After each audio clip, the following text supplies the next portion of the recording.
যাদের Facebook page অথবা প্রোফাইলে এই সমস্যাটি রয়েছে, your content is not earning money, তারা কিভাবে এই সমস্যাটিকে সমাধান করবে চলুন শিখে আসি। সমস্যাটি সমাধান করার জন্য আমাদেরকে আগে আমাদের ফেসবুক পেজ অথবা প্রোফাইলে মনিটাইজেশন অপশনগুলো চেক করতে হবে আর অন্য ধরনের কোনো সমস্যা রয়েছে কিনা।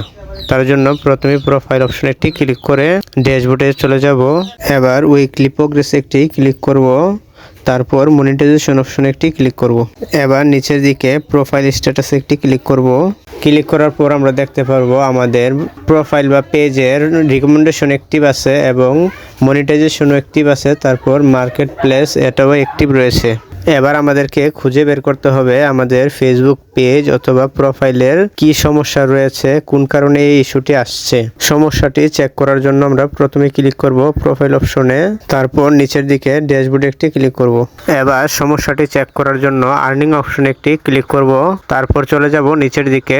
নিচের দিকে যাওয়ার পর ভিডিওর সি অল অপশনটিতে একটি ক্লিক করব, করে সবগুলা ভিডিওকে এক এক করে চেক করব। এবার আমরা দেখতে পাচ্ছি আমাদের ফেসবুক পেজের দুইটি ভিডিওতে প্রবলেম রয়েছে।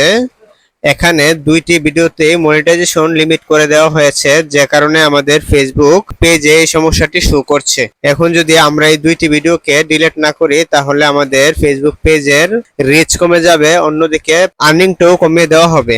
এবার আমাদেরকে প্রথমে আমাদের এই দুইটি ভিডিওকে ডিলিট করতে হবে। তার জন্য আমরা প্রথমে চলে যাব আমাদের ফেসবুকের ভিডিও অপশনে। এখান থেকে আমরা খুঁজে বের করব আমাদের যে ভিডিওগুলোতে সমস্যা রয়েছে এবং এক এক করে এই দুইটি ভিডিওকে ডিলিট করে দিব। ভিডিও সেকশনে আসার পর আমরা দেখতে পাচ্ছি এখানে রয়েছে there are issue limiting the performance of your post. তাহলে আমরা বুঝতে পারছি এখানে আমাদের ভিডিওতে প্রবলেম রয়েছে। এবার আমরা এই ভিডিওকে এক এক করে ডিলিট করে দিব। ভিডিওগুলোকে ডিলিট করার পর যখন আমরা আমাদের মনিটাইজেশন অপশনে আসি তখন আমরা দেখতে পাচ্ছি যে আমাদের মনিটাইজেশন অপশনটি সেম আগের মতোই হয়ে গেছে।